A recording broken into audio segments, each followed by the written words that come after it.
Good morning, everyone. How are you? Thank you very much for attending our conference. We're absolutely delighted to have you all here in such great numbers.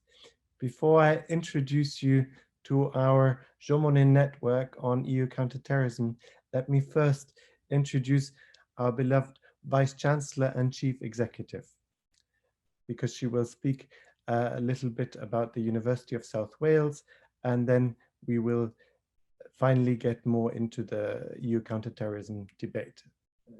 Professor Leiden has taken up the position of Vice Chancellor of the University of Glamorgan in April 2010.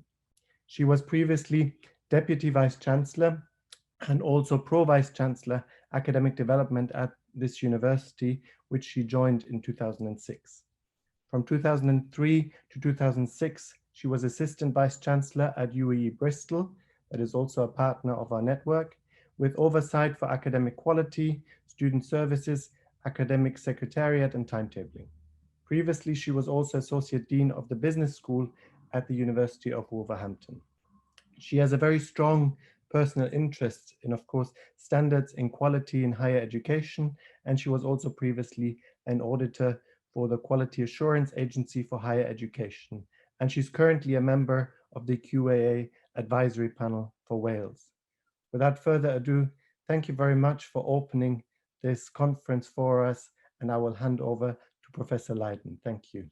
Well, good morning, everybody. It's my very great pleasure to welcome you all to the International Centre for Policing and Security on this very special day, marking the opening of the first Jean-Monde network on EU counterterrorism.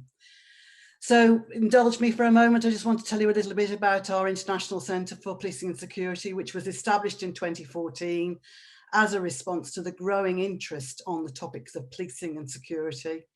It is presently one of the most technologically advanced centres for the study of policing in the United Kingdom.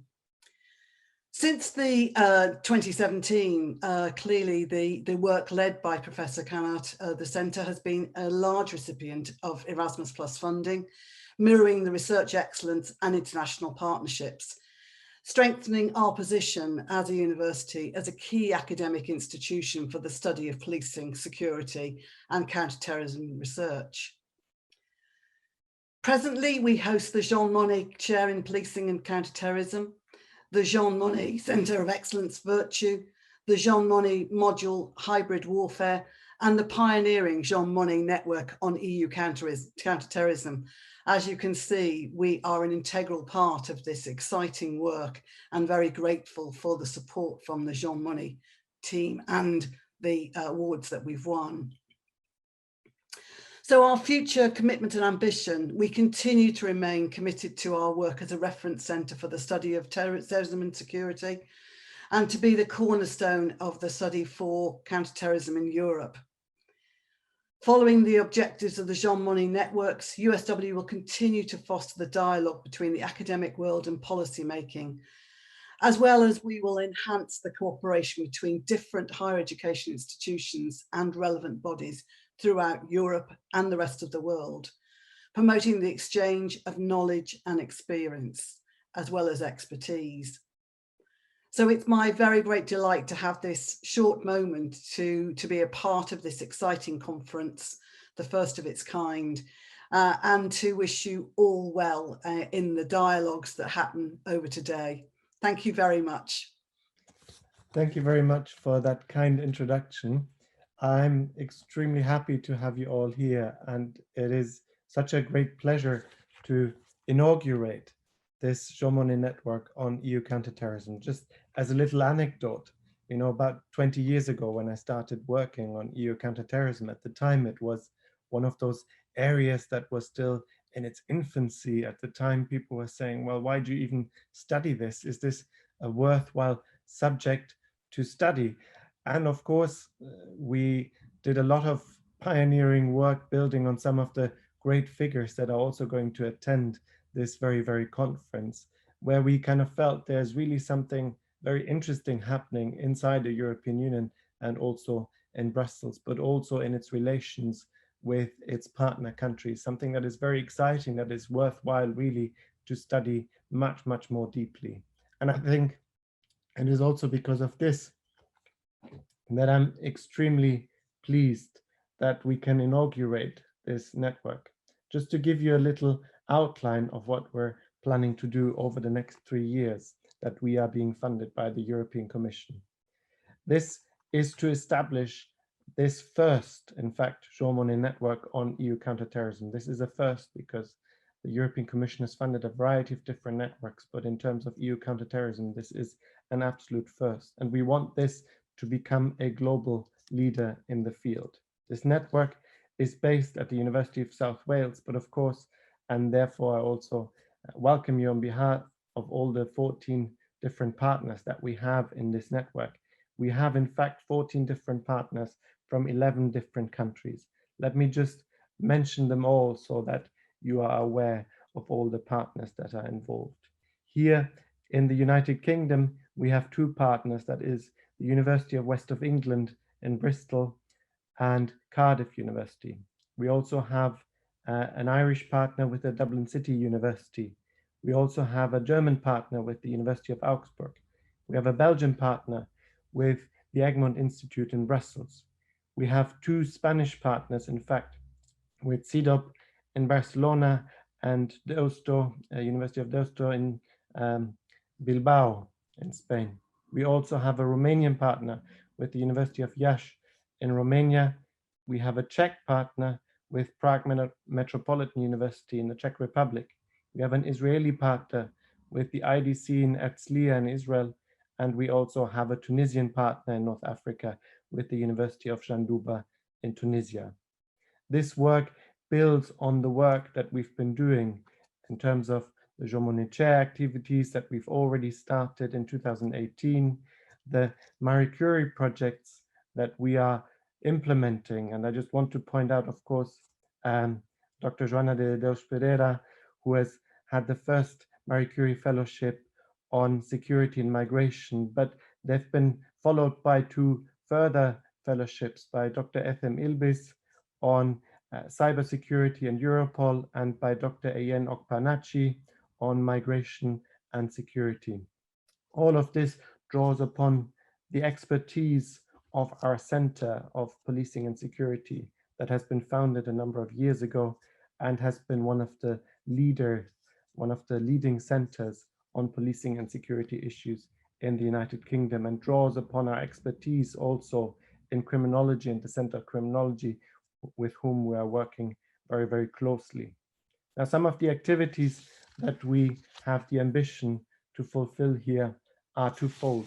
Well, in fact, threefold, because as you know, Jean-Monde as a hallmark that there is a mix of different activities that include research activities, that include a policy research interface, that include teaching activities, and all of these activities are very thoroughly embedded in this Jean-Monde network. It is building on the research excellence that we've brought together, but it is trying to aim much further and much higher in terms of its activities. In terms of its objectives, it aims at exploring and analyzing the development and the practice of counterterrorism cooperation, and as it is linked to diplomacy in both EU internal and external actions. It aims to contribute to a new understanding of the various roles of European institutions, whether that is the central institutions like the European Parliament, the European Commission,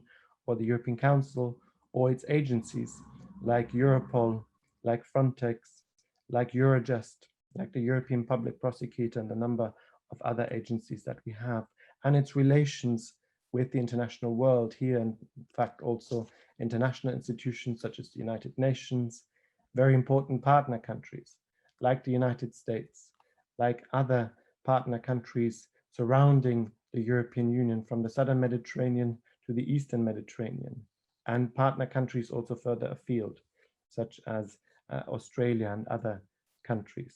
This is a particular moment in terms of developing activities because, of course, as you know, at the end of January of this year, the United Kingdom has left the European Union, and of course there is very significant debate as to how this might impact in terms of security cooperation, how this might impact in terms of counterterrorism cooperation. And we also hope that this network will bring in a valuable contribution to continue to link the United Kingdom to Europe in an academic and policy practitioner exchange kind of way, so that we are able to continue to provide security for European citizens as we have in the past.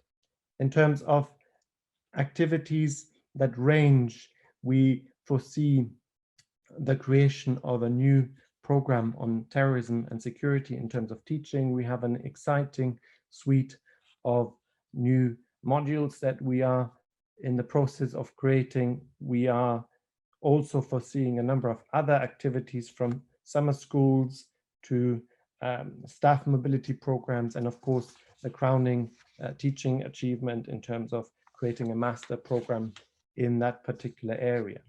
We will publish the results very widely of all of our research activities. We have a number of different events that we are planning over the next 3 years. In fact, this is the first of those events, which in fact was meant to be an event where we're going to meet all face to face and we're going to sit all together. But of course, the pandemic has changed the needs and possibilities of doing so in this particular context.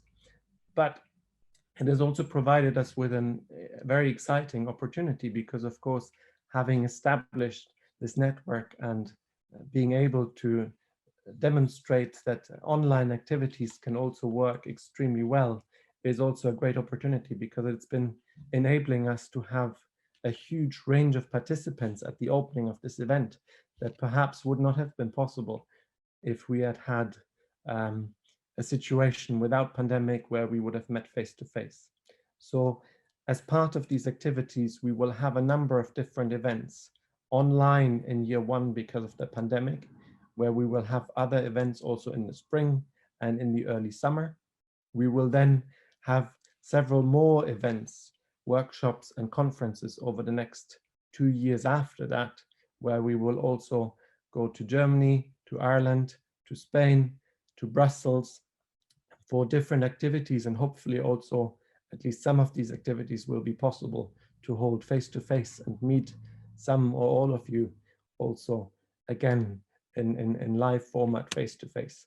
But I think in the interim period, this is a fantastic opportunity to get as many people involved in these activities, to make the network very well known, so that people see this as a reference point for future activity and future research, teaching, and of course public research interface activities, engagement activities with the private sector, with the governmental sector, with a variety of sectors that are all, of course, very, very interested in counterterrorism activities. So we hope that you'll be able to benefit from this network, and that you'll be able to publish your research, publish the activities that you're currently conducting, and that we'll be able to have a very, very fruitful and very, very beneficial exchange between academics, practitioners, politicians, governmental organizations, NGOs, think tanks, and a number of different players that are really vital for making this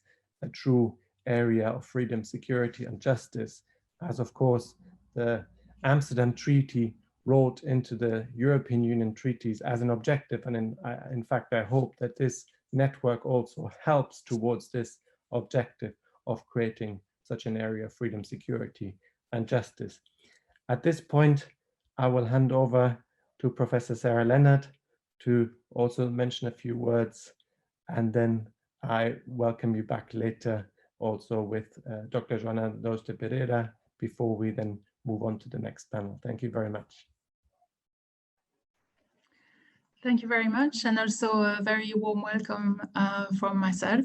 So my name is Sarah Leonard. I'm Professor of International Security at the University of the West of England in Bristol, so UWE Bristol, and we are one of the partners of this very exciting network. So I'm just going to say a few more words about some of the projects that were mentioned by Vice Chancellor Leiden earlier. because indeed the University of South Wales is the recipient of various awards from the Erasmus Plus Lifelong Learning Programme.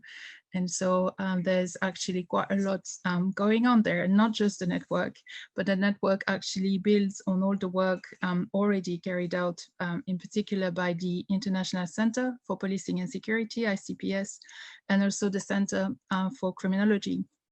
And these two centers are very involved in other projects supported by the Erasmus Plus Lifelong Learning Programme.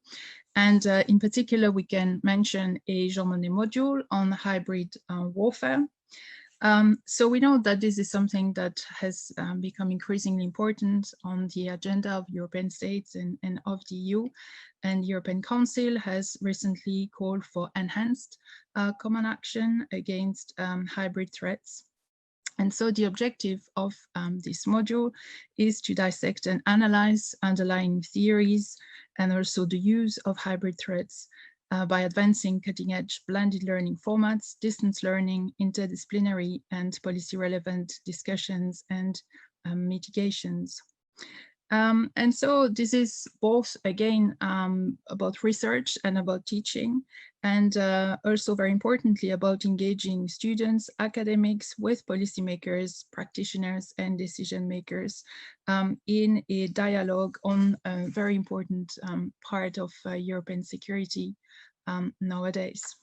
So that's the EU hybrid Jean-Monde module, but there is also at the University of South Wales the Jean-Monde chair held by Professor Christian Count, which is entitled EU Pol-CT, Explaining and Understanding Policing and Counterterrorism, which again pursues various aims, both in terms of teaching and of research.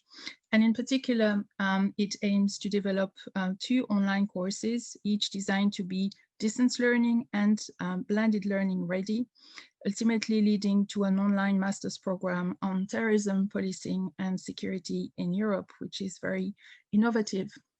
Another part of the activities is to involve students in the Eurostim activity. So Eurostim is a simulation for students from both Europe and the United States, where students enact the role of a member state or one of the EU institutions.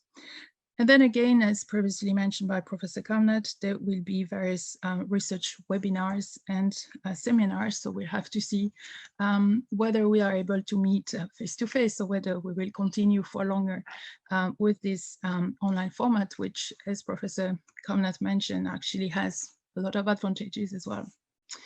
And then finally, it's important to mention Virtue, the Jean-Monde Center of Excellence. So virtually excellent, opening Britain to Europe and the world through innovative education on European security. And again, it's about bringing together various activities taking place at USW in collaboration with partners, aiming to develop cutting-edge research, but also innovative teaching using blended learning and online format, and aiming to focus on European cooperation for countering crime and terrorism from a multitude of disciplinary viewpoints, and that includes politics, international relations, criminology, policing studies, and so on. And the emphasis is not just on EU cooperation, but also on partnerships with third countries and all the challenges that they entail. So that's just a short presentation of the various projects that are supported by the Jean-Monde program, which is part of the Erasmus Plus lifelong learning program here at USW. And so once again, I just want to thank you for joining us and to welcome you to this very important event that marks the opening of the network. So I'm very much looking forward to 3 days of intensive and very interesting conversations, I'm sure. Thank you. Thank you very much. And just a very, very small oversight on my part. I want to mention 2 more partners that are very, very dear to our heart. Firstly, our Italian partner, of course, the University of Pisa, that is a very crucial and important partner in our network, and also our Dutch partner, the University of Maastricht, that is also a partner that is very, very dear to our heart. And I apologize profusely for not having mentioned it already. But I want to hand over now to Dr. Joana de Dois Pereira to give us our final words before we then move on to the next panel. Thank you. Thank you, Christian. I won't add anything to my position from what Christian has said. I would just like to add that this Jean-Monde Research Network that was conceived and designed by Professor Christian Counert is itself a great strategic foresight instrument. And it is also, curiously, an anticipated response for the creation of a knowledge hub, gathering researchers, policymakers, and practitioners, as mentioned in the earlier published new agenda for counterterrorism. I would also like to say that research in counterterrorism should not stay within academia walls and shouldn't either be merely a reactive response to terrorist events. It should be fostered and nurtured and applied as a tool to create substantial policy guidance within the EU security ecosystem. And without further delay, it is my pleasure and honor to introduce now a message from Mr. Margarita Schinas, the European Commission Vice President for promoting our European way of life. Thank you all for coming and enjoy the next 3 days. The Union in our joint effort to promote the interface between research and the EU counterterrorism policy agenda. Let me first warmly congratulate the International Center for Policing and Security for being awarded with 3 Jean-Monde Research Awards, which are funded by probably the most emblematic EU program, the Erasmus program. And it's a pleasure to see that among these awards, one can find the first Jean-Monde network on EU counterterrorism. There is no better time for this event. Just last week, the Commission presented our new Counter-Terrorism Agenda for the European Union to step up the fight against terrorism, violent extremism, and boost our resilience to terrorist threats. Building on the important work done in recent years, this agenda seeks to support our member states in better anticipating, preventing, protecting, and responding to the terrorist threat. This ambitious package is a strong call for Europe to unite in face of terrorism, which only seeks to divide. Ensuring the security of our citizens is and will be a common responsibility where we all have to do our part. Dear friends, we are all proud of our European way of life, which is synonymous with inclusive, cohesive, and resilient societies with place for everyone, leaving nobody behind. At the same time, our societal model and our values are not optional, and we will do all in our power to stop those that seek to undo them. I wish to thank you for your work and for your commitment to these goals. Right. Well, thank you very much. And we have another 2 minutes before we move on to the next panel. And so if you just want to stretch your legs for just 1 minute, you're welcome to do so. And then we will move on in about 2 to 3 minutes to the next panel. Welcome back. Thank you very much for being again at our conference. Now it is my great pleasure and honor to introduce a panel that is truly of practitioners that have been shaping this field in very, very, very significant ways. And we're so grateful that you can share your time here with us, that you can give us your insights in terms of developing these fields for a number of years, and we are extremely happy to have you here. The panel will consist of Professor and Rector Federica Morgerini, who is Director of the College of Europe and former High Representative and Vice President of the European Commission. It will also include Sir Julian King, who is the former Commissioner for the Security Union and former UK Ambassador to Paris and Dublin. And it will also include Baroness Michelle Konings, the current Assistant Secretary General and also Executive Director of the UN Counterterrorism Committee and Executive Directorate. I want to first introduce Professor and Rector Federica Morgerini. She is really a tower in the field that has worked so tirelessly because, of course, she has also shaped the very essence of what this very field is with her ideas about the security union. She is now currently the Rector of the College of Europe that she has started as a position since September 2020.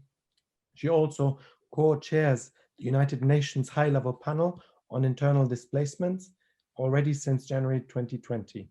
Previously, and very importantly, she has served as the High Representative of the European Union for Foreign Affairs and Security Policy and also the Vice President of the European Commission from 2014 until 2019. Prior to this position, she was Italian Minister for Foreign Affairs and International Cooperation in 2014 and also a member of the Italian Chamber of Deputies from 2008 to 2014. In her parliamentary capacity, she was also the head of the Italian delegation to the NATO Parliamentary Assembly and also the vice president of its political committee from 2013 to 2014, a member of the Italian group of eminent persons of the Preparatory Commission for the Comprehensive Nuclear Test Ban Treaty Organization, also a member of the European Leadership Network for Multilateral Nuclear Disarmament and Non-Proliferation, and a member of the Board of Directors of the Italian Institute for Foreign Affairs. She also has a degree in political science from the University of Rome, La Sapienza, where she was also born, while she lives now in Belgium and has 2 daughters. So thank you very much for coming here today. And it is a great honor and pleasure to have you. And I will hand over without further ado. Thank you very much. Thank you very much. Well, it's a pleasure not only to open this important initiative for this following days, but especially it's a pleasure to be in this panel with Julian and with Michelle. As in particular with Julian, we have worked so closely together on security and counterterrorism in the Commission under the leadership of Jean-Claude Juncker in the last few years. Now almost exactly 1 year ago. It is, I speak from Bruges, where I'm now the rector of the College of Europe, and I think that what I can do today is to share with you some of the memories of the work we've done, as I said, in large parts together with Julian, while I was High Representative of the European Union for Foreign and Security Policy, because I think that's this is from a practitioner point of view, as you mentioned, maybe what is most relevant for our audience. We had lived dramatic years, the terrorist attacks on European soil in Paris and then in Belgium, very close to the European institutions and the heart of the Brussels international bubble, the airport in Zaventem. And after that, after those reminders that were not somehow indicating to us a completely new world, but were definitely a dramatic reminder how close the terrorist threat was to European lives. The European Union has intensified for sure its work on counterterrorism, both on prevention, but also on protection. And a very important part of that work has been the work we've done on the external dimension of the action of the European Union. I'm sure that Julian will cover more what we've done on the internal side. But so I will limit my comments to a few ideas that I think are still very much valid, and I know that are still very much implemented in the European Union institutions in close cooperation with partners. And here I would like to say a pillar for our work has always been the cooperation with the UN system, and in particular, the dedicated agencies and structures of the UN system that help us share good practices, address global issues that have no other way to be addressed, if not at global level, such as counterterrorism, but also the fight against organized crime and trafficking. This has been always, for the European Union, a point of reference, the work with the UN system, and it has always been of extremely high value.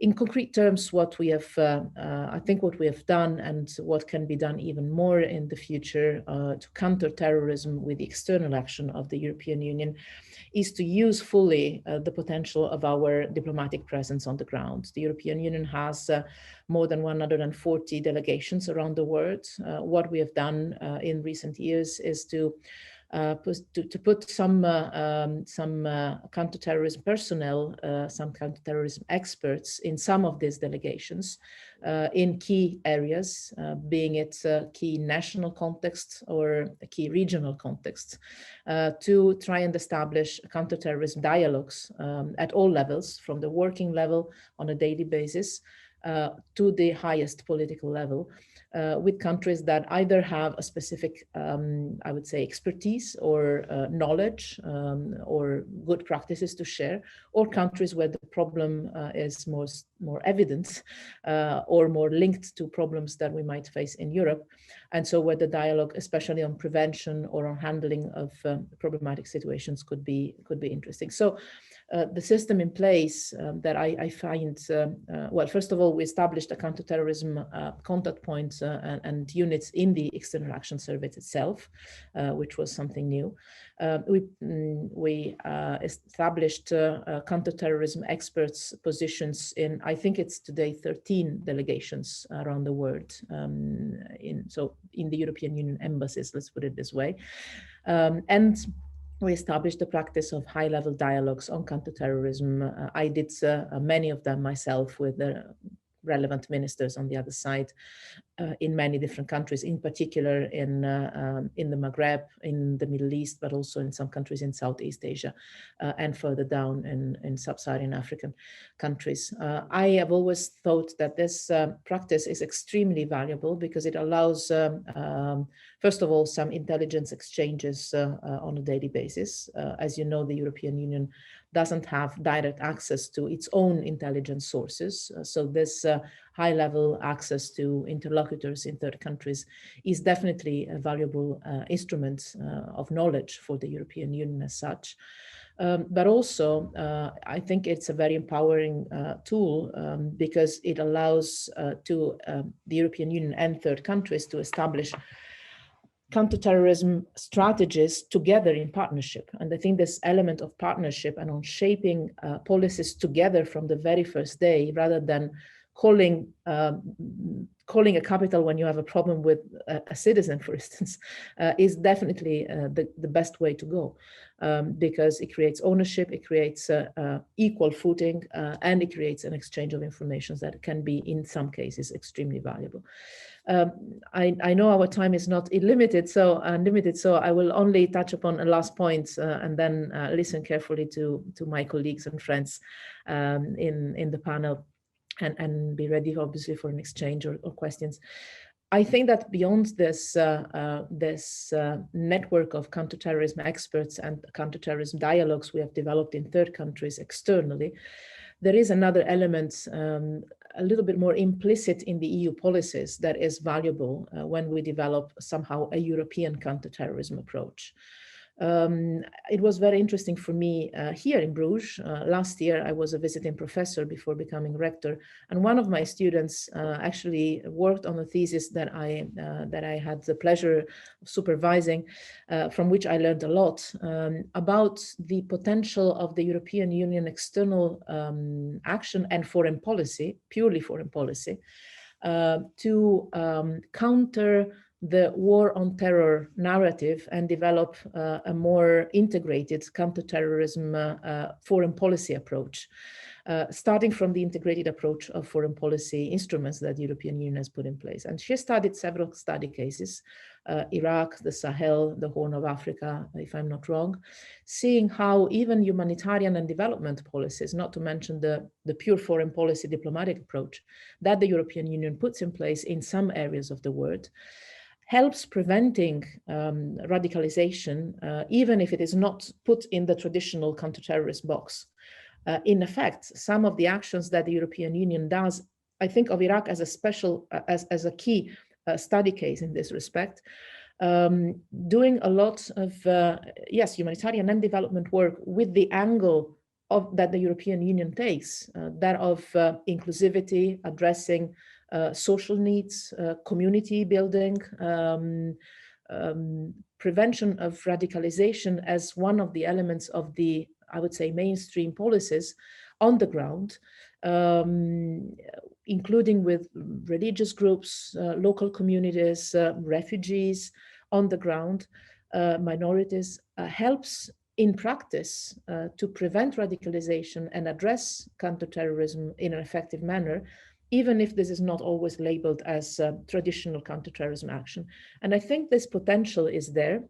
And I think it would be extremely wise from a European perspective, but I know that the UN perspective is also very similar, even if the UN and the EU share this challenge of connecting the dots and avoiding the silo approach. But there is a very big potential, I think, in this, I would say, integrated approach to counterterrorism, if I can put it this way, using other instruments we have in other fields to address challenges before they become threats. And I think this is the real potential of the European Union external action on counterterrorism. A sort of even philosophical approach to foreign policy and diplomacy of inclusivity and to put it in one sentence, empowering, especially the younger generation in some key countries. I will share with you one anecdote and then I'll conclude. I was always very much impressed, and Julian might have heard me sharing this already in one of our College of Commissioners discussions. Once I was visiting Tunisia. It was at the beginning of our mandate, 2015 probably, and I was meeting with a group of young people active in NGOs, civil society, students, ordinary young people, very young in Tunisia. And I was asking them, how is it so that so many of your friends of your age in Tunisia, a country that is so close to us, gets radicalized? And a girl, I will never forget her, a girl told me, the problem is not radicalization as such. The problem is that people of my age don't know which is the place they have in this society. Where are we in the picture? Where are we in the organigram? We don't see us. We don't see the place for us.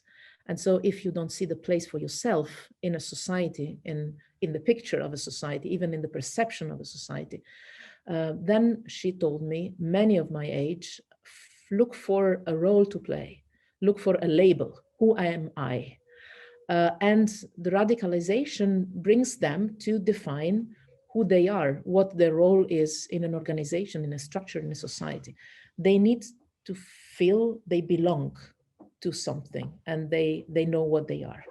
And this impressed me a lot because it has little to do with jobs and economic situation and education. It had a lot to do with empowering people, with giving responsibility for their own communities to the people of their communities. So this is why I'm saying that I think that the most powerful instruments that the European Union and probably the international community has to do counterterrorism effectively is probably something that is related to policies that normally are not at all connected to counterterrorist policies. Empowering young people, I think, beyond the economic and the educational dimension, but with a societal dimension, is to me one of the key aspects of doing prevention and counterterrorism. Thank you very much. That was very, very insightful. Thank you very much for giving this talk. Before I open the floor for questions, I want to go through all of the presentation first. And the next presentation will be by Sir Julian King. He was EU Commissioner for the Security Union from 2016 to 2019 with responsibility for counterterrorism, cybersecurity, tackling hybrid threats, disinformation, and securing critical digital infrastructure. He previously worked for the Foreign Commonwealth Office, which he joined in 1985. He held various positions, including the UK Ambassadorship to France in 2016, the Director General of Economic and Consular, 2014, DG of Northern Ireland Office, London and Belfast, 2011, UK Ambassador to Ireland in 2009, EU Commission Chef de Cabinet of Commissioner for Trade in 2008, and UK Representative on EU Political and Security Committee 2004. So Julian is also a graduate of Oxford University and the École Nationale d'Administration in Paris. Thank you very much for being here. Without further ado, I'll hand over to you, Sir Julian. Thank you. No, thank you. It's a pleasure to be with you, even in this virtual form and in such good company for this panel. The last time I was with you at the University of South Wales physically, I was talking to some of your colleagues who work on cyber and cybersecurity, another area where you're giving a really strong lead and where you knit together education, research, and practical application, including helping policy to develop. So you've got good form on managing to do that. And I very much welcome the fact that you've now established this network to continue that work on counterterrorism. I think it's very timely. As we all know, terrorism is a subject that can go up and down the political agenda. When it goes up the agenda, it's for often very sad and unfortunate reasons. But it's important that we focus on these subjects all the time, including when it's not on the front pages of the newspapers and when it's not such a leading agenda in our political lives and debate, because it doesn't go away. As many on this call will know because of their study of this area. In fact, there are times in the 70s and the 80s, if we're talking about Europe, focusing on terrorism in Europe, when there were more attacks and indeed more people were killed, unfortunately, than even in recent years, when, as Federica has recalled, we suffered a spate of horrible terrorist attacks. So this is a subject that is with us, has been with us for a long time, and unfortunately, I fear will continue to be with us for a long time to come.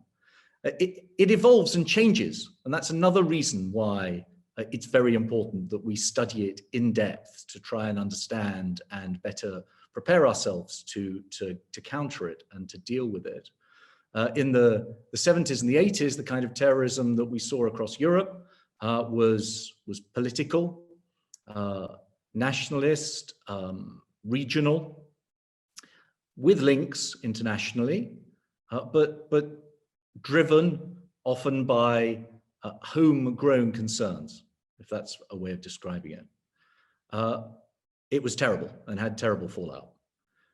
In some ways, the spate of terror attacks that we suffered in recent years across Europe felt even more direct and even more of a concern across our societies in Europe. It was felt to be something that was coming from outside, inspired, at some stages at least, organized from abroad, with a philosophy, an extremist, violent Islamist philosophy that was felt across our societies, across different communities in Europe, to be foreign to our values. And so I think it was partly for those reasons that it had such a widespread effect and why it was so important that we redoubled our efforts to try and deal with this. It was a national challenge. National authorities will be always, I think, in the front line when it comes to defending the security and safety of their citizens. But it was also very much felt to be a shared European challenge, because the people who were trying to do us harm were challenging our values, the way we live in our societies, the way we live between our communities. And it was clearly felt that the European Union could help and support the member states in their efforts to try and deal with this challenge. And I think actually, as we look back on it, as a number of the papers that you've got for discussion over the coming days, I think underline, it was an area where the European Union could play its role as a security actor. Federica's covered some of this on the external dimension as well, but it's certainly true for the internal dimension. Here was a challenge where you needed a range of policy levers, and you needed flexibility in order to respond to the challenges. And the European Union, not uniquely, but perhaps especially, is a framework that gives you that flexibility and that range of policies and that range of actions and interlocutors to be able to act effectively against this kind of challenge. Internally, we worked to try and close down the space in which terrorists, and indeed others who were trying to cause us harm, could act, and to build up our resilience in order to deal with the worst if and when it happened. I'll say something about closing down the space in a moment, but first on building resilience, because I really do think that's an area where the European Union working together really can have a beneficial effect. Partly that was about building up political and societal resilience through a whole range of different policies and actions. But some of the most important, I think, were to do with integration and lowering barriers to intercommunity links, making sure that people had, as Federica underlined, a sense of identity and an inclusive sense of identity all across our societies. And that includes actions on areas as wide-ranging as the economy, all the way through to education, and indeed, although it's a very sensitive area, migration.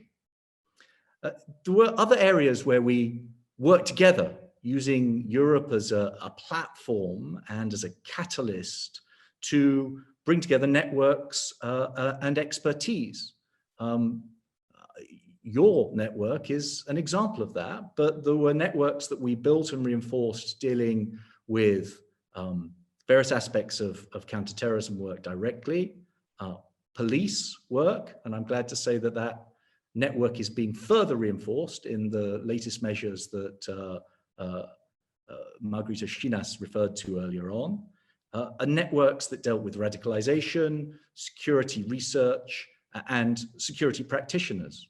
That kind of coming together and sharing of learning and expertise, and then applying it, is one of the things that I think the European Union uniquely can help and facilitate.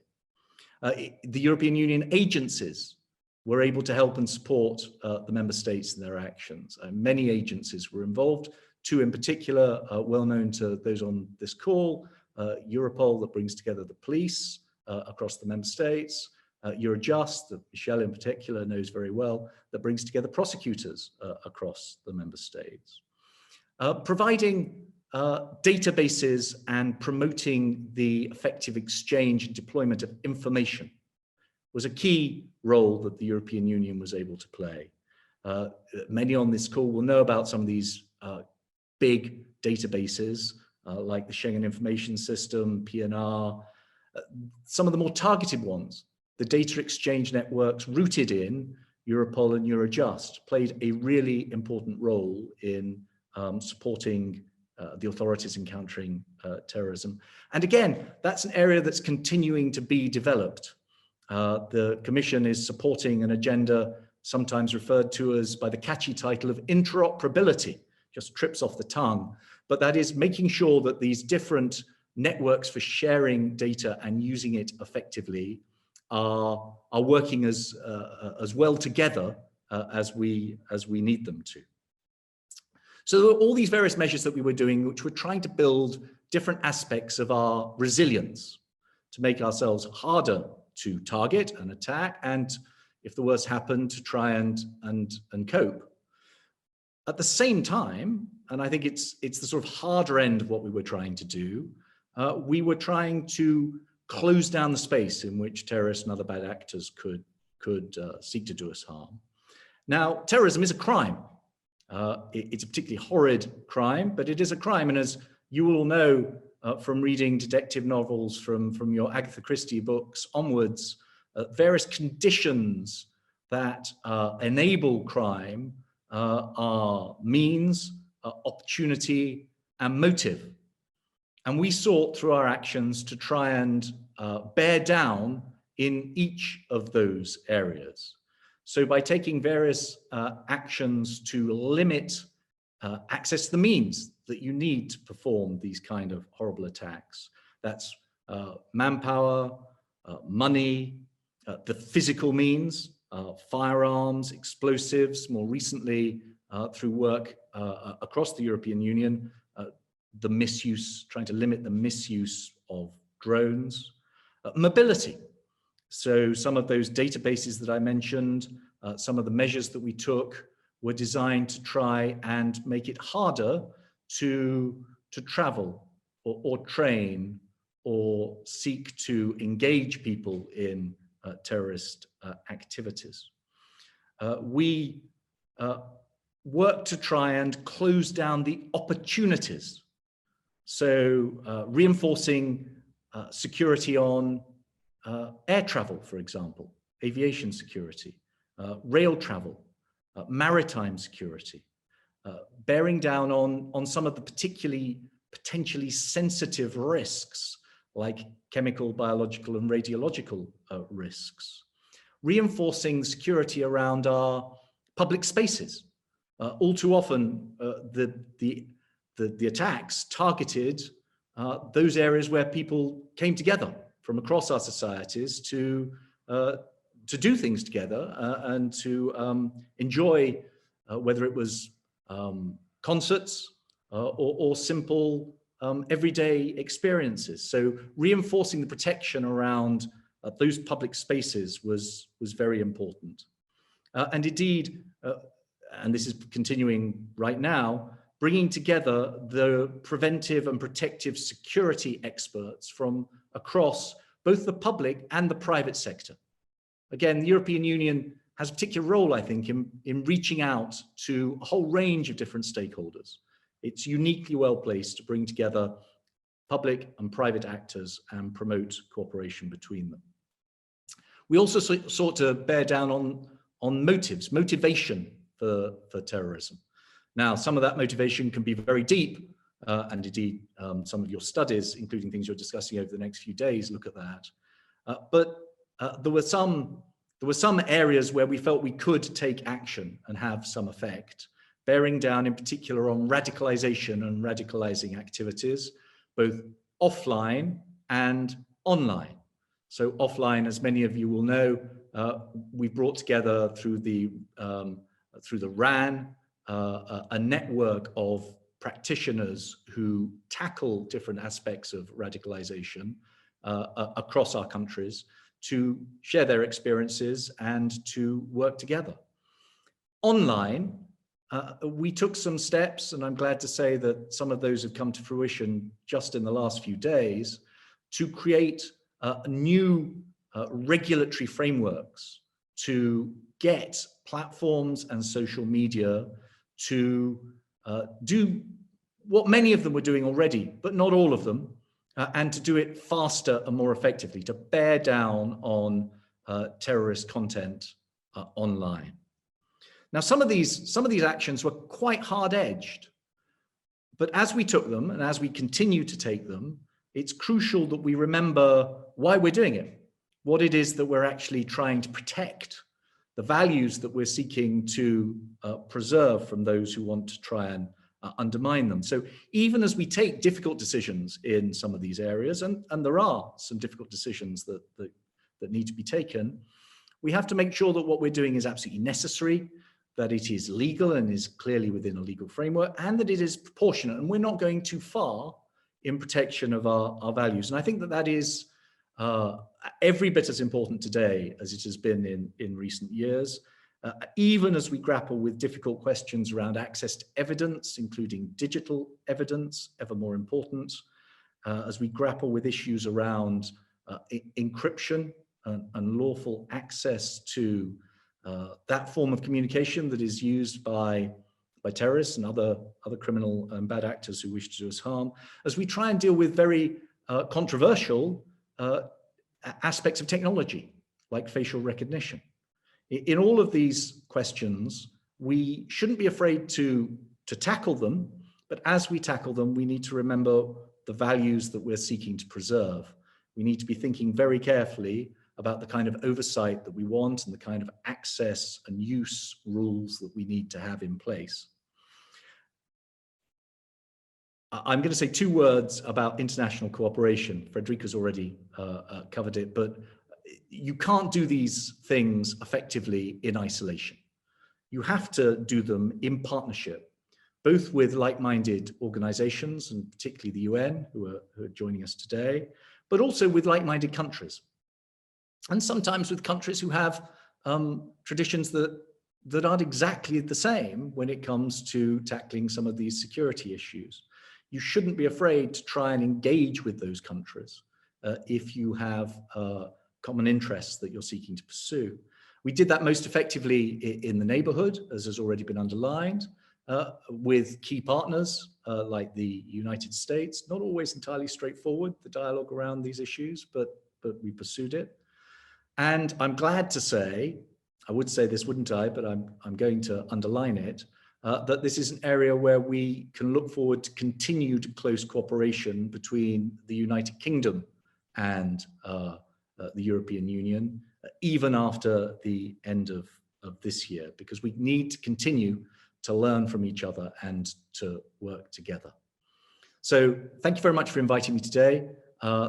That's a perspective on some of the internal policy work that we've done, and I'm very happy to participate in this panel and try and answer some of your questions.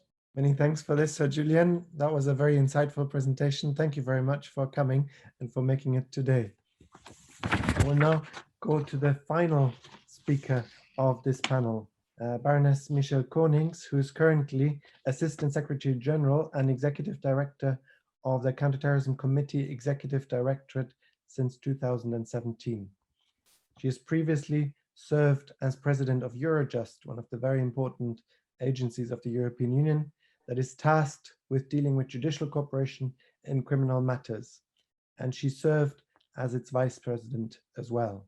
She was also the national member for Belgium at Eurojust, as well as the chair of Eurojust's counterterrorism team. Earlier, Baroness Konings was also a federal prosecutor in Belgium. She holds the Belgian Noble title of Baroness and the title of Honorary Fellow of Law and Criminology at the University of Brussels, visiting professor in the School of Law at Queen Mary University of London and in the College of Europe. She also has a master's degree in law, a master's degree in criminology, and is a specialist in air law and aviation security. She's also served as an expert in aviation security for the International Civil Aviation Organization, ICAO. Thank you very much, Baroness Konings, for making it today. The floor is yours. We're very much looking forward to your presentation. Thanks a lot, Mr. Chair, and good morning to all. I'm especially delighted to address you all here today, especially because I'm in excellent company of Federica and Julian, because also to be present at a historic launch of the Jean-Monde network on EU counterterrorism. You must know that EU has always been very close to my heart and always will be close to my heart, as is the fight against terrorism, which became, in fact, sort of a mission, so to say.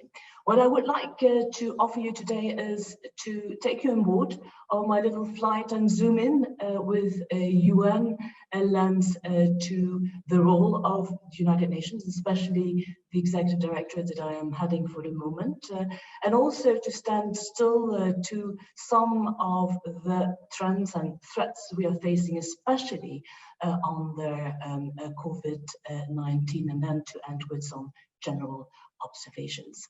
First and foremost, what is the role of CTAD? CTAD is the Executive Directorate of the Security Council Counter-Terrorism Committee.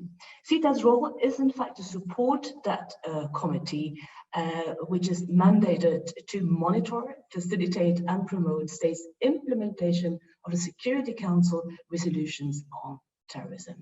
And on behalf of that committee, CTAD conducts assessments in all the 193 member states, and where we identify member states' specific technical needs and then facilitate the necessary technical assistance. And this process informs the capacity building work undertaken by other member states, either bilaterally or with the assistance of UN partners and or international organizations.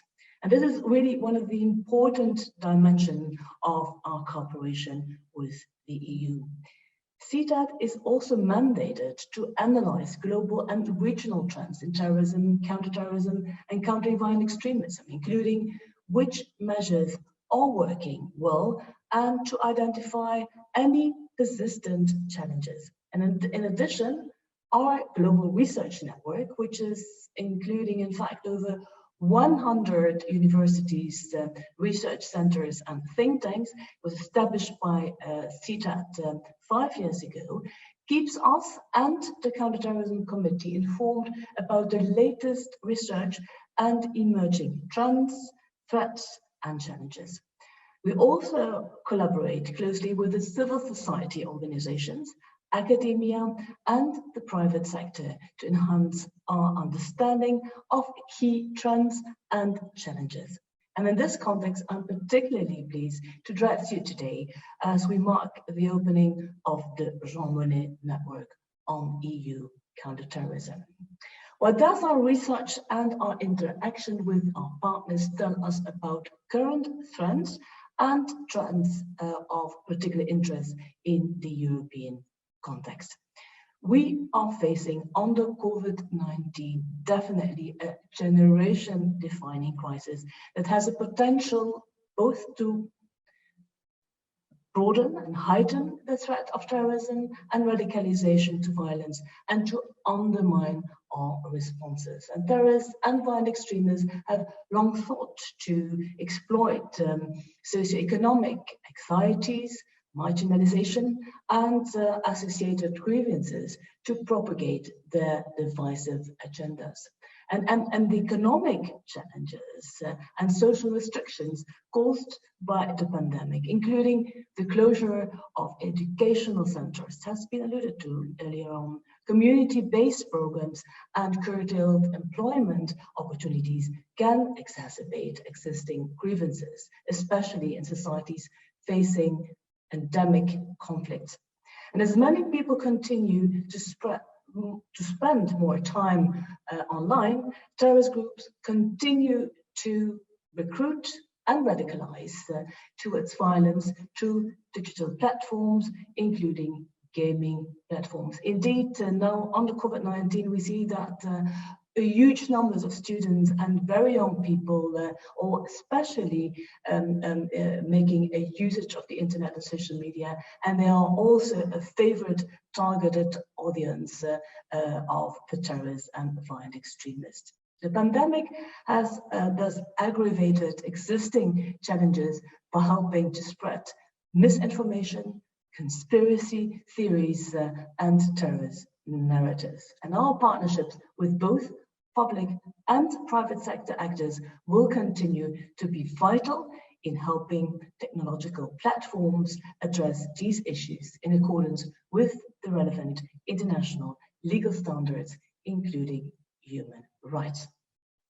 Let's now zoom into specific threats, and I would like to start with what we call extreme right-wing terrorism, also called far-right extremism, or racially and ethnically motivated extremism. Through our assessment work and our dialogue with all the 193 member states, we have heard growing concern about evolving threats posed by extreme right-wing actors. In 2018-2019, CTAT undertook around 31 visits.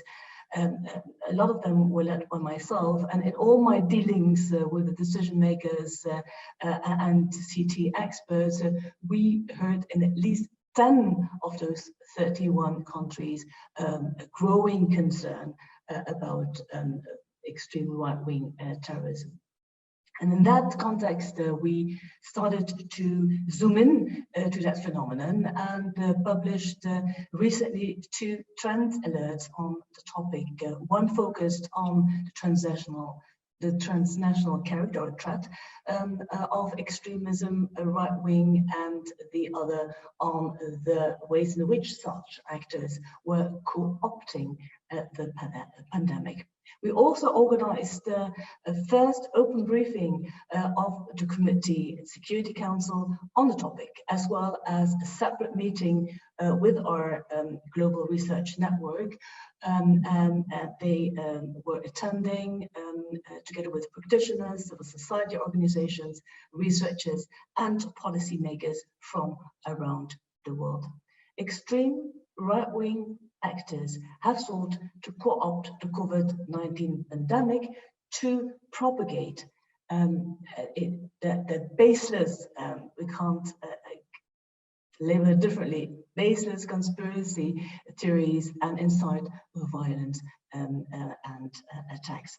And their activities are increasingly transnational in nature, including in financial and operational areas. So it becomes more and more clear that it is an international threat. These actors are sophisticated in their use of the internet for recruitment and radicalization to violence purposes. There is also a growing concern that crypto games may increasingly serve as a fundraising source for extreme right-wing groups. And one of tomorrow's sessions will focus on gender in peace and security. And here I note that extreme right-wing terrorism has significant gender dimensions. And careful analysis is hence needed to understand why certain individuals, including men and both women, are drawn to the extreme right, how such groups construct notions of masculinity and the role of structural gender inequality in the radicalization process. The roles of women should also be considered, whose roles within such movements continue to evolve. Foreign terrorist fighters, and in that context, returning foreign terrorist fighters, but also the need to have comprehensive, tailored prosecution, rehabilitation, and reintegration. As we continue to analyze and respond to these newer developments, we must continue to address the many pre-existing threats, and the multiple dimensions of foreign terrorist fighters phenomenon continue to pose serious and complex challenges in many states. The situation of suspected FDFs and family members detained in camps in northern Syria continues to be a concern, especially the protection of children. Many states are concerned about the imminent release from prison of persons previously convicted of FDF-related offenses. And in these challenging circumstances, developing and implementing comprehensive prosecution, rehabilitation, and reintegration, so-called PRR strategies for FDFs and their affiliates is really crucial. PRR strategies require a whole-of-society approach that involves a diverse group of stakeholders, including civil society organizations, women, victims groups, academia, religious actors, and community leaders. And we must ensure that we develop effective mechanisms that are both gender and age sensitive, but also human rights compliant. CTAT recently organized a human rights consultation on the development and implementation of PRR strategies. And the consultation brought together all the CSOs from across the world to gain competent CSOs across the world to gain valuable insights into their experiences and challenges in the field. And CTAT has also produced several analytical publications on the gender dimension of PR, including on the prosecution of ISIL-associated women. Member states are facing a number of gender-specific challenges in their investigations, charging and sentencing practices, and rehabilitation and reintegration programs. Within judicial systems, there is an urgent need to provide training and capacity building on gender-sensitive approaches to investigate and prosecute. Border management. Julian has already alluded to it.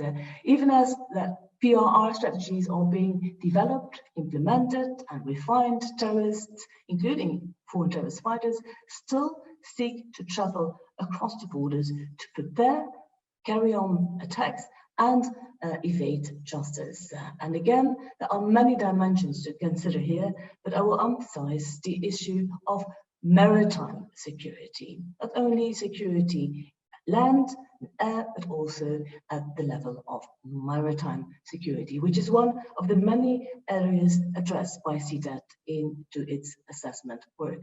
And as you all are aware, COVID-19 spread to a number of cruise ships, and thereby creating new risk and threat environments that increase the potential threat of terrorism and other crimes, especially in cases where crowded ships, where limited medical resources were prevented from docking. The maritime domain requires really increased attention from the international community. Member states should adopt robust maritime security practices, including, for example, the collection and exchange of passenger data to detect the cross-border movement of terrorists in order to close off potential vulnerabilities and protect terrorists from exploiting shipping in the same way that they have exploited other modes of transportation. And we're currently working with our partners, including UNOCT, to prepare a discussion paper for member states on current threats, existing international frameworks and instruments, gaps and challenges, and needs for further action in the maritime domain. In conclusion, the pandemic has not only aggravated certain existing challenges in countering terrorism and violent extremism, it has also created new challenges. And none of these challenges can be effectively addressed to any one state or international organization alone. Addressing each challenge requires a whole-of-society approach, which is gender and age sensitive and in full respect of human rights and the rule of law. Multilateralism, partnerships, and continued dialogue is therefore more important than ever. And I do thank you very much for your attention. Thank you very much, Bernice Konings, for this very insightful presentation. I think we've had an amazing, a fantastic panel of 3 absolutely outstanding presentations. So this gives us now an opportunity to ask a number of questions. And I see that a number of people are already starting to send some questions, but please send us more questions so that we're able to ask all of these questions to our distinguished speakers. I may just abuse my position as chair to start us off with some questions, and then maybe we can move on to some of the questions that the audience asks. So one of the questions that I had in mind to kind of think about what the priority challenges are at the moment for member states in terms of facing counterterrorism and violent extremism. What would you say are the current priority challenges. So perhaps we will start with Baroness Konings, and then maybe if Sir Julian wants to come in or Rector Morgerini wants to come in.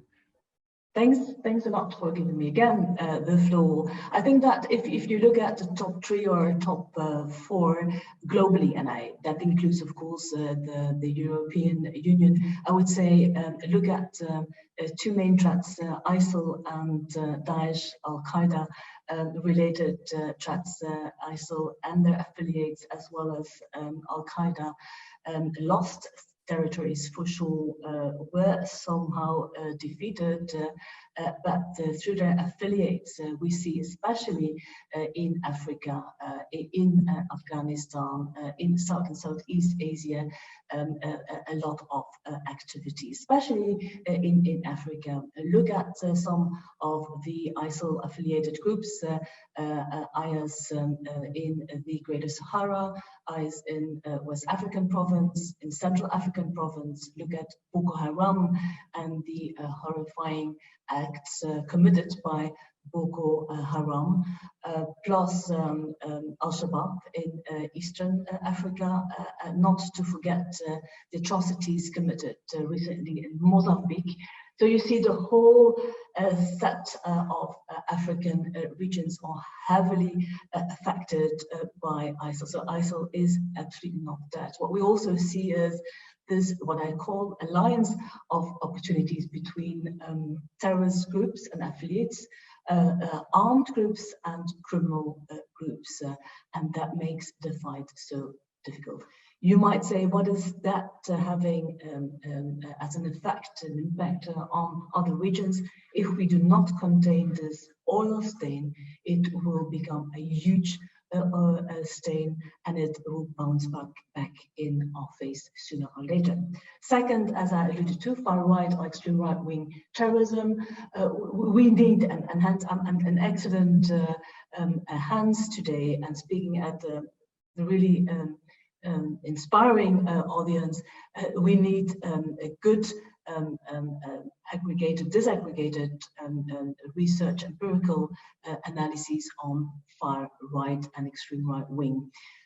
Having a conflation between the approaches used so far for ISIL affiliated or Al-Qaeda affiliated terrorism and the terrorism threat linked to extreme right wing would not be the wisest way forward approach. So we need really good research, good analyses in order to have a common understanding and inform our policymakers at the highest level. There are lots of issues around extreme right wing, like the gender-related issue. What about youth being targeted by extreme right wing? What about the massive use of ICT? What about the CFT, the counter-financing of terrorism? A lot of questions. And again, we need also a sort of a comparative analysis between the extreme right-wing terrorism evolution in different regions. Third, the return of foreign terrorist fighters. Federica alluded to the avalanche and tsunami of terrorist attacks we had been faced with in the years 2014, 2017. This is not over. I mean that the return of foreign terrorist fighters remain high up in our scale of attention. Not to forget that at a certain moment we will need to take care of those returnees to assess their risk, to assess, assist, prosecute, rehabilitate, and reintegrate. So we need much more analysis, much more exchange of good practices around the globe. The situation in the prisons, sometimes referred to as incubators of terrorism and extremism, should also be looked at. And finally, ICT. Julian alluded to it, the use of new technologies, but also the potential weaponization of the internet, social media, of AI is something that needs our special attention. And in that context, public-private partnership, and this is also as such specific challenge. I could go on and on. There are a lot of challenges and threats. So there is, even in a world in slow motion, absolutely no reason to slow down our activities and to be complacent. Thank you very much. That's a very complete answer. I agree. From a European perspective, the challenges from violent extremism linked to IS, AQ, and other Islamist extremist movements hasn't gone away. And two aspects of that, which I think are particularly relevant at the moment that have just been referred to, are prisons and the upcoming release of a number of people who are in prison at the moment. Some of whom will have reformed, but some haven't. The challenge of foreign terrorist fighters who are of European origin or have European links is a kind of a double challenge. Some may well return, and there's the challenge of handling those who return. Some are not returning at the moment. They're still in the regions that they traveled to pursue their terrorist activities. But they also remain a challenge. The right-wing challenge, I think Michel set out very, very clearly. Understanding that challenge is itself one of the top priorities, I think, at the moment. And overarching both of those is the continuing challenge of radicalization, which is extremely current. I just want to say one thing on this question of weaponizing the internet. In fact,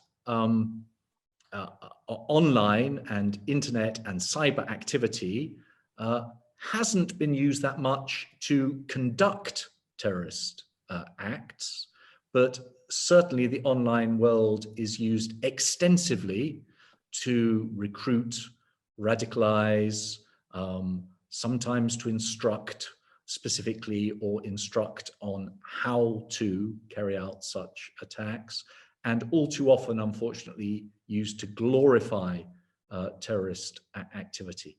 And it's that kind of online activity that, for me, it's an absolute priority to bear down on. Very difficult for me to add anything to that. So I would maybe get the second round of questions, because I'm afraid that otherwise we might be, I might at least be repeating things that both Michel and Julian have said. So can only subscribe to that. It's great. By the way, it's great to hear Julian saying from a European perspective. I like that a lot. Perhaps if I may add one question, so that we start the second round already. Given your position as a former High Representative, I was wondering what kind of partnerships do you think shall be explored in terms of enhancing those measures to fight terrorism for the European Union? Yes, I think that, well, the first natural partnership is with the UN and the UN network. And I think this is, I'm not saying this because Michel is there, but this has always been the case. And I think this is really extremely important. But then I think that there are two other kinds of partnerships that are precious for the European Union, at least in this context. One is with specific countries that have developed national policies or counter-terrorist policies or intelligence approaches that are, I think, extremely useful for the European Union as a source of inspiration. I would put it this way. In particular, I think that the European Union needs to develop close exchanges and contacts with when it comes to the threat coming from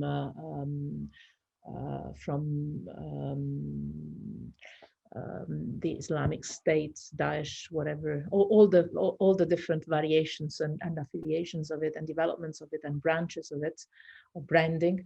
I think that especially in that respect, the European Union and the European countries would benefit enormously from exchanges on a regular basis with countries that have addressed terrorist threats on their soil in terms of prevention, and that are Muslim majority countries. I say this because I have the impression that in Europe we're still struggling a lot with some cultural elements of how Europe perceives Islam. I think this is part of the problem sometimes. And I think Europe can benefit a lot from exchanges. I think of countries like Jordan or Morocco that have, well, no country is perfect, but that can help Europeans, first of all, understand some of the dynamics better, being close to the European way of thinking in some respects. I named just 2 countries, but I could go on with a very long list. For instance, personally, I've always found very interesting, without entering into the technical field of counterterrorism, exchanges with my interlocutors in Indonesia, because I think that, for instance, Indonesia has a very interesting system of cohabitation, to put it this way, of different communities in an interesting manner. I think in Europe, again, not from a purely technical counterterrorism approach, I think in Europe, in some countries in Europe in particular, we are still struggling with the concept of diversity in some aspects, and what are the borders of what is allowed and what is not allowed, not from a legal point of view, but from a cultural behavior point of view. And I think this sometimes constitutes elements of friction that can then degenerate into fertile ground for radicalization. So I think that this is another partnership that would be interesting. And then I think that partnerships with in the logic of what I was saying before about the integrated approach, I think that partnerships with civil society organizations or international NGOs, women networks, youth organizations can be extremely important from a European perspective to understand. I think that sometimes we are too prescriptive and not too much in a listening mode with our third partners, with our external partners, to understand the dynamics and be able to interact with the relevant players that sometimes are institutional players, but sometimes are non-institutional players, so that we can empower the right interlocutors in the right societies to produce positive change or to prevent negative change from happening. Thank you. So Julian or Baroness Konings, do you want to come in perhaps?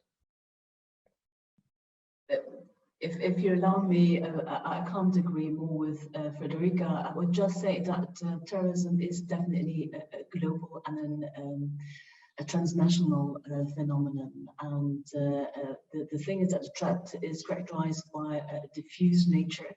And it's decentralized. So we need a much broader spectrum, coalition of partnerships than ever before. And that's the reason also why the UN Secretary General is pleading so much for more than ever multilateralism, international cooperation and partnerships. And especially if we want to be effective in the fight against terrorism and violent extremism, we need to have these partnerships at all levels. And I always say it's at local and at national and at regional and at global level. It's not and all, it is those 4 levels of equally importance.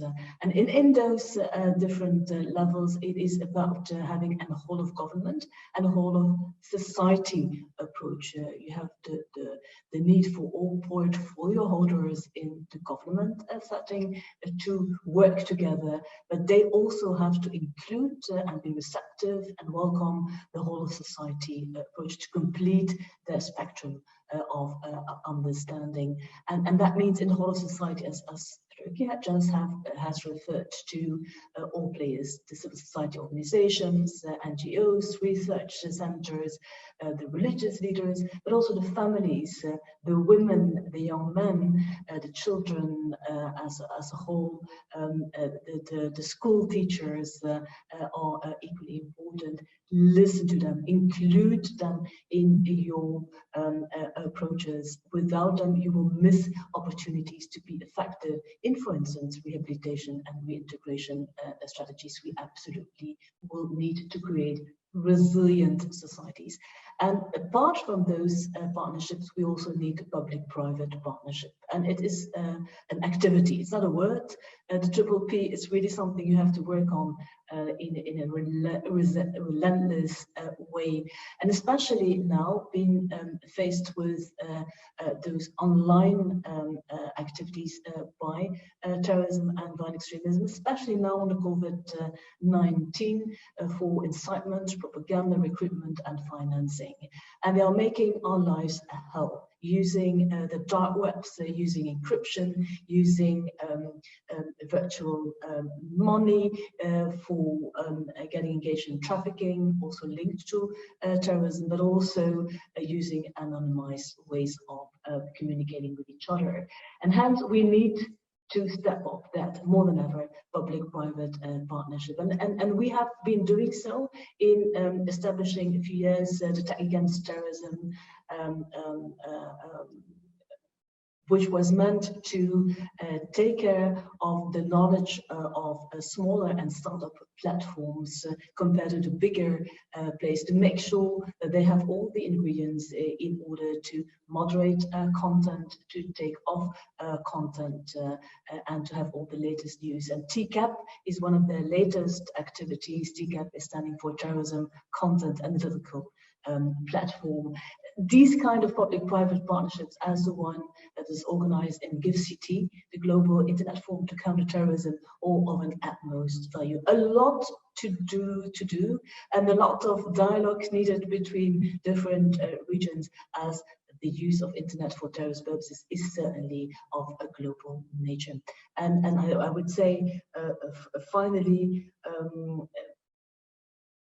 do not neglect any opportunity to have a dialogue, to listen one to another, because in all the regions, in all the countries, there are good practices. They have already faced an experience which is leading them to be efficient in fighting that phenomenon. So listen to each other, have this dialogue, and don't miss that opportunity.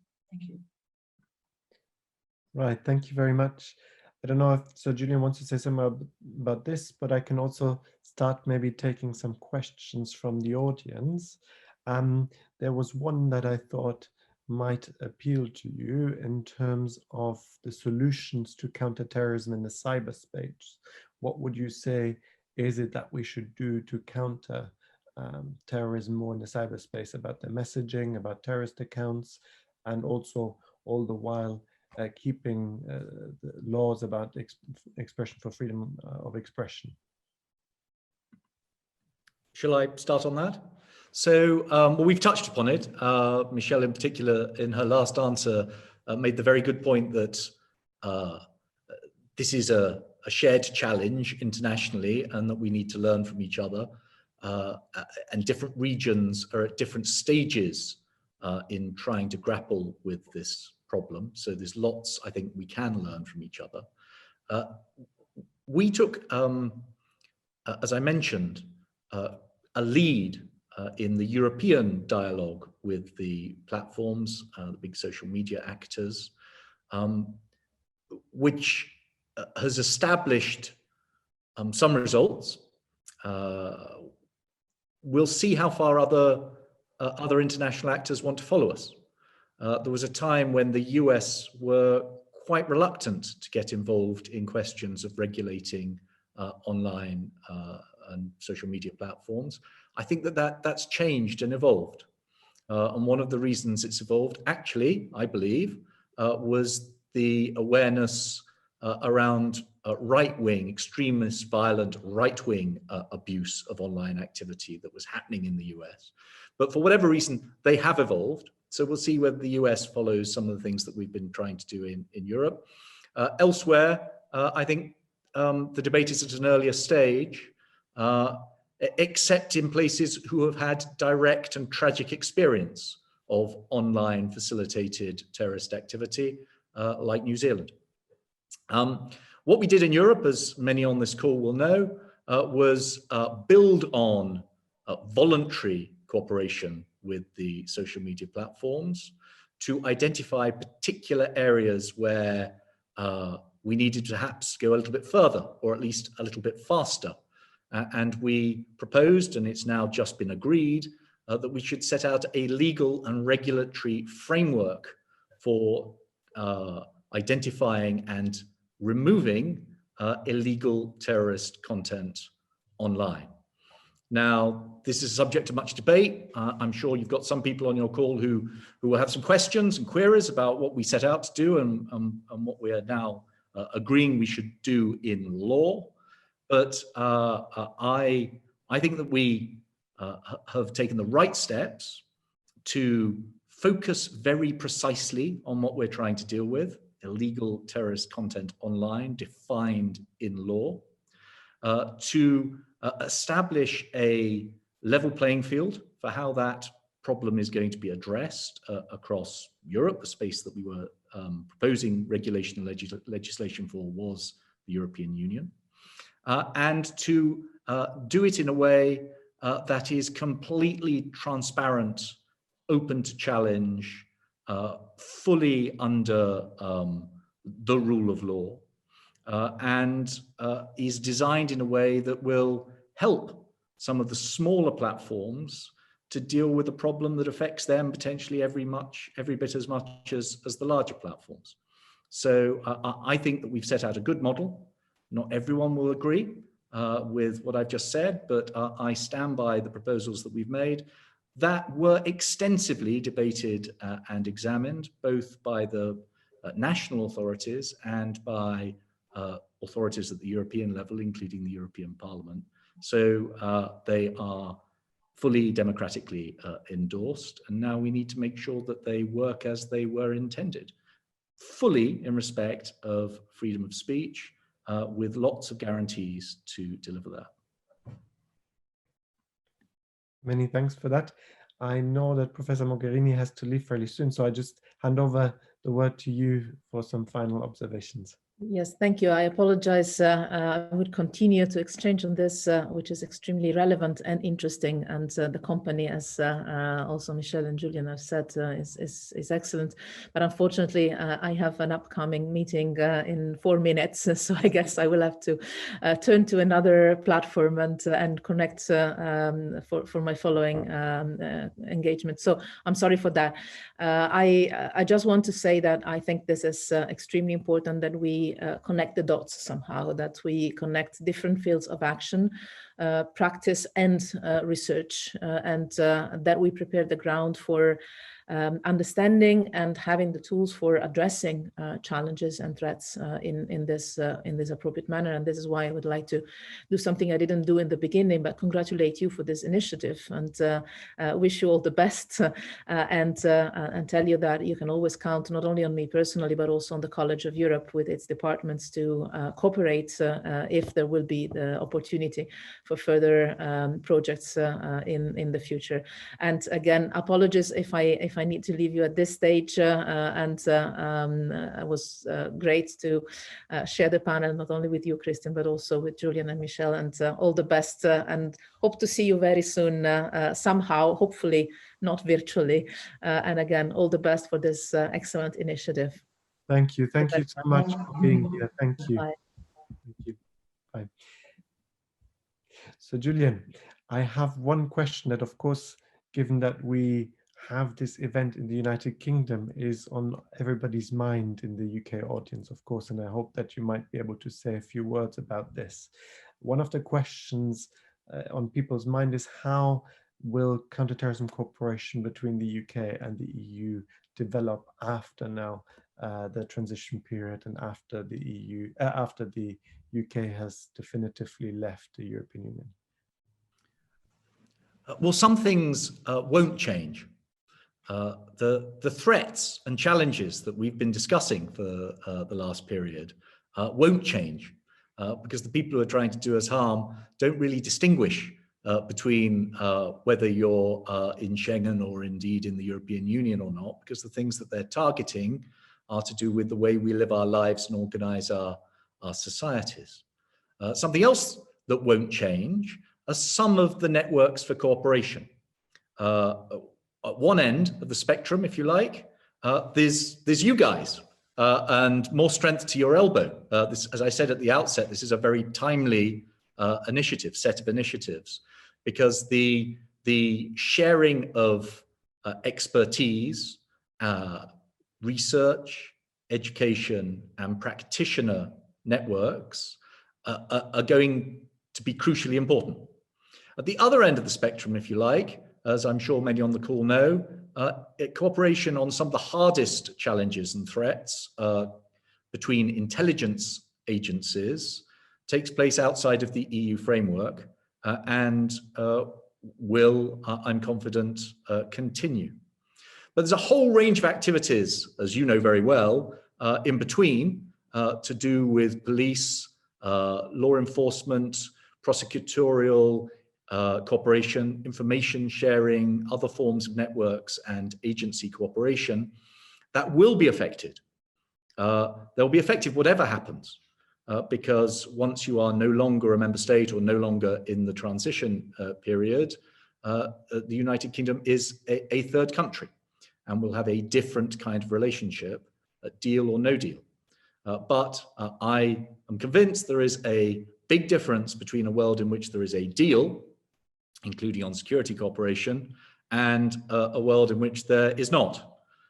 If there is a deal, there will be a dialed down, but still a very worthwhile having relationship with many of these law enforcement agency and database structures for cooperation. It won't be the same, but it'll be very worthwhile having both ways, UK and the European Union. If there is no deal on the wider future relationship, then I think it's going to be much more of a challenge. At the moment, the position of the European Union is that if there is no deal, there won't be a separate arrangement on these matters. I personally very much hope that we never get to test that theory, because I very much hope personally that there will be a deal and that will provide the context for continuing cooperation. But there we are, that's the situation. While I'm on, because I'm conscious of the time as others, can I just comment on a couple of the points that I've seen in the Q&A, just very briefly, because I want to respond to them. There's a point in the Q&A about deeper motivations that drive radicalization and in some cases drive people so far that they pass into violent extremist terrorist activity. I mentioned that there's a whole world of research, of study, of work that goes on some of those deeper motivations. And I'm very glad that you've got some papers on that coming up over the next couple of days. There is obviously a relationship in some cases between foreign policy actions of the West, in inverted commas, and people's reaction to that. I just want to say, by way of comment and a little bit challenge back to the particular question that's been put on this, while it's obviously right to be able to question and to ask people to justify foreign policy actions, including potentially controversial foreign policy actions, I'm not sure that justifies terrorism. So that was the first comment I wanted to make. The second comment I wanted to make was on values. I think that we should be willing to talk about our values. We should not apologize for talking about our values, but crucially, those values need to be inclusive and not exclusive. They shouldn't be about isolating others who feel somehow that they are not part of our wider society. So I'm very supportive of the agenda that's been pursued, the international agenda that the UN is directly involved in, but the agenda in particular in Europe that has been pursued to try and underline that those fundamental values of human rights, inclusion, and respect are the values that we're defending and that the terrorists are assaulting. Thank you. Maybe, Ernest Konings, there's so many questions still left, but perhaps you might want to comment on the bits that you think are the most important ones that you want to focus on.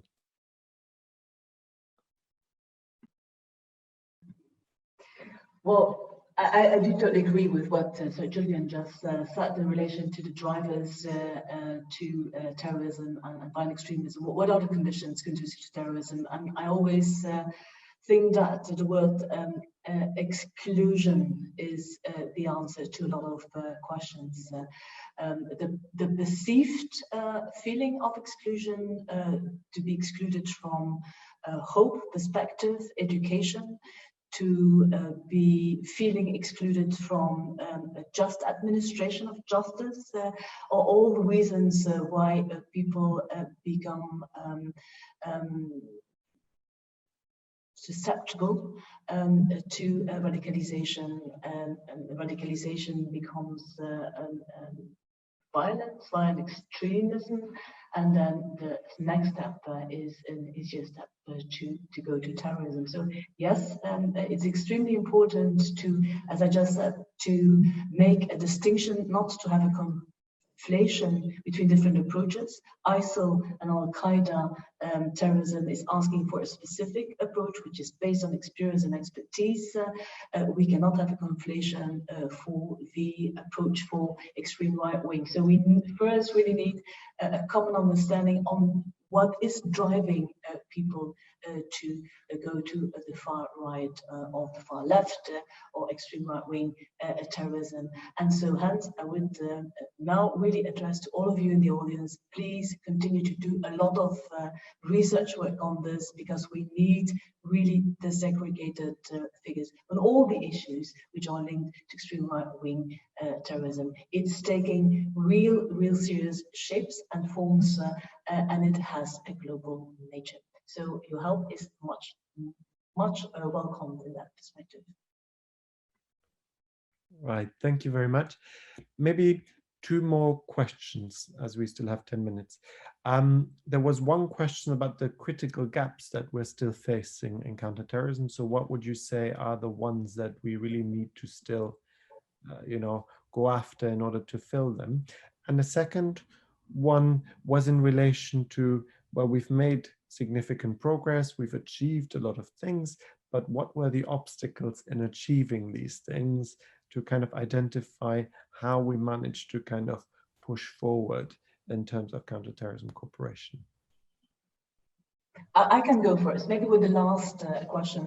Very recently, we had an open session in the Security Council Committee on the role of judges, prosecutors, and defense counsels in bringing terrorists to judgment, and also to make a beneficial use of so-called battlefield or military evidence. What we see very often is that there is no capacity, no training of those who have to bring terrorists to justice.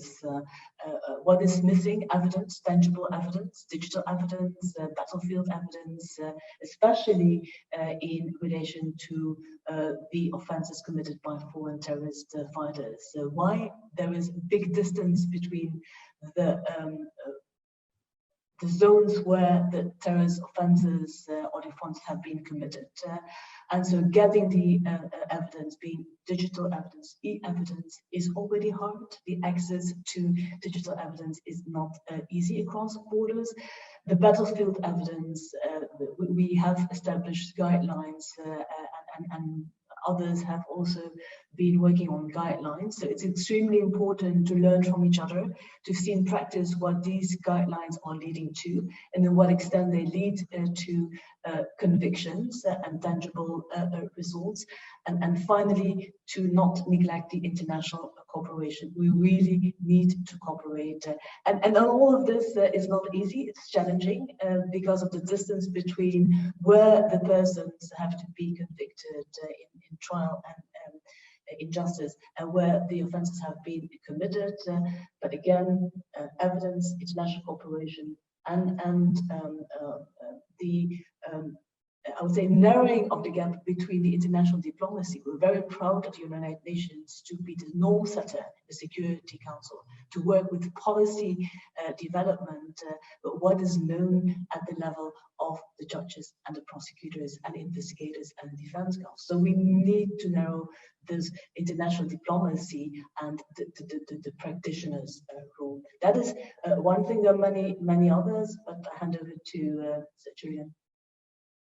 Well, they're tough, they're good, but they're tough questions and challenges. On the obstacles, if you wind back a few years, there was still a strong sense amongst European governments that tackling terrorism was a core national security challenge, and that that was something where, because the national authorities' responsibility was keenly engaged, they wanted to have a directing role in how you dealt with it.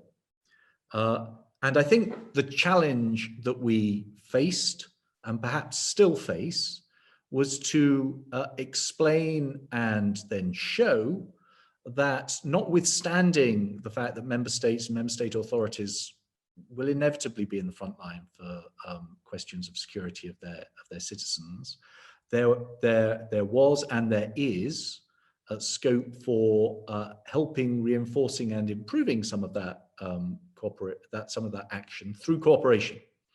And at the European level, that was European cooperation.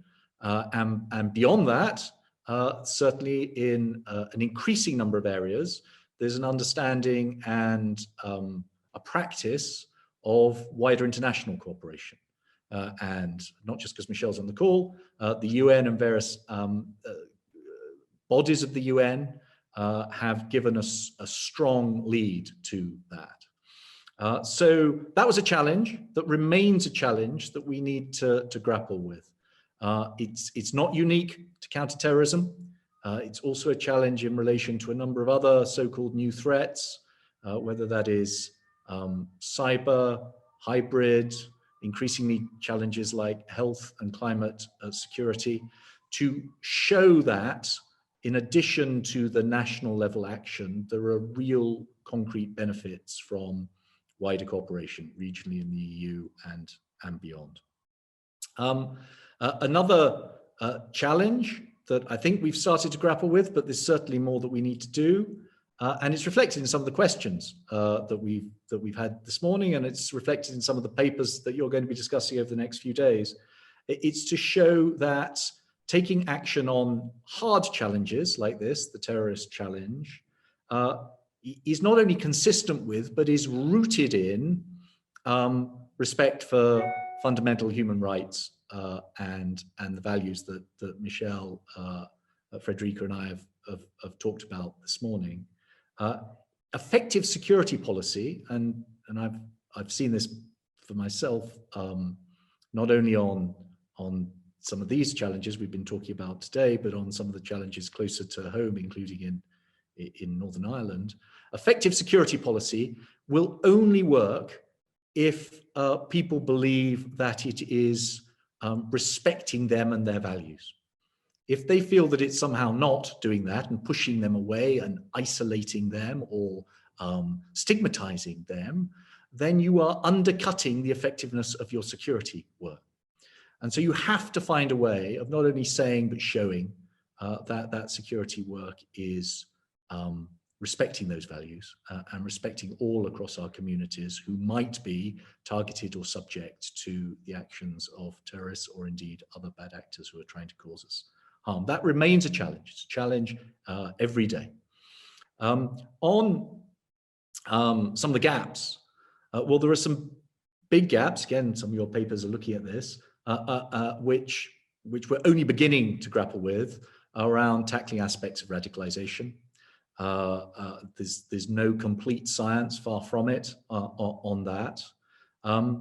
I think that there are still some quite big gaps around the effective use of information and data, both technical and, if you like, around the law and the proportionality of using and sharing that data. One example, and I'm glad that Michelle mentioned it, is definitely new forms of evidence, including electronic evidence, and bringing it to bear effectively through better cooperation between prosecutorial authorities. But that's only one example. There are other examples as well.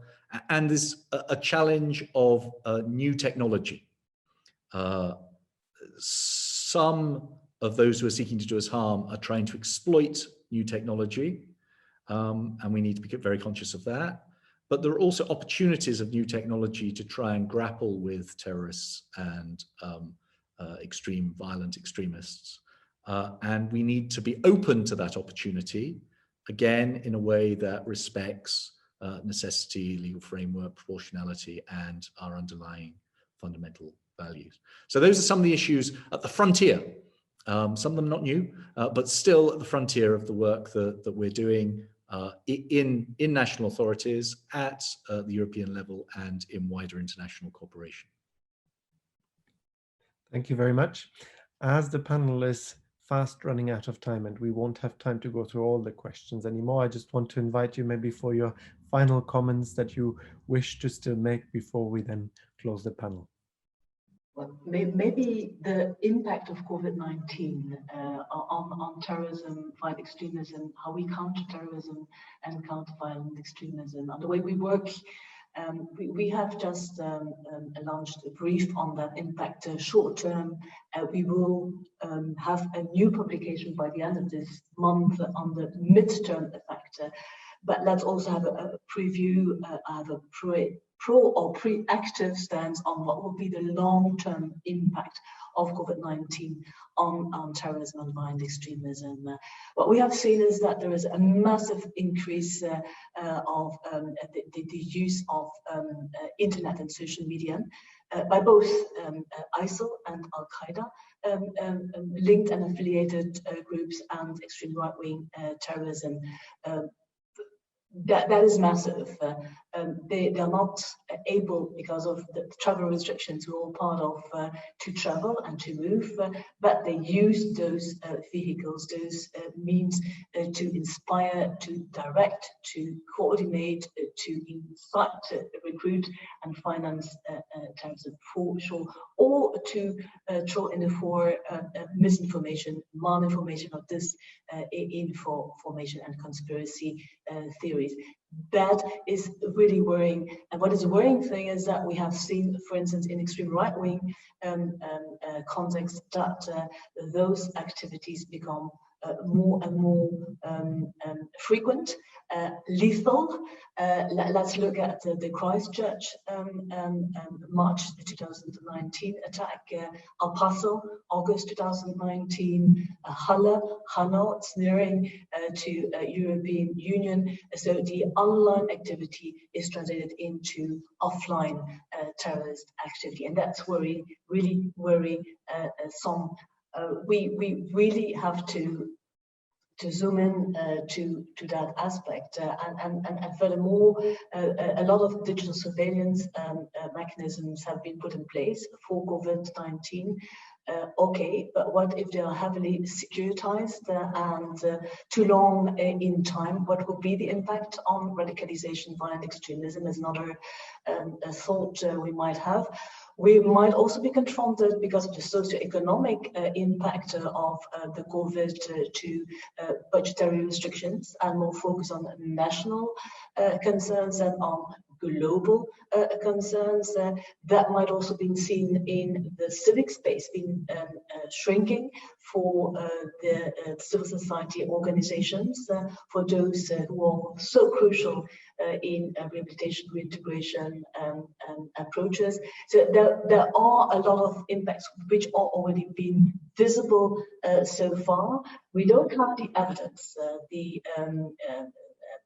evidence illustration that the online activity is not yet translated into a huge increase in offline terrorist activity, but that's something we have on our radar, and we follow up with our research network, the Global Research Network, but also in our daily dialogue with all the 193 member states. And that coupled the information we receive from the member states with the research activity is giving us a quite good insight on what the situation is right now and what the COVID-19 might have as an impact on terrorism and violent extremism and countering it.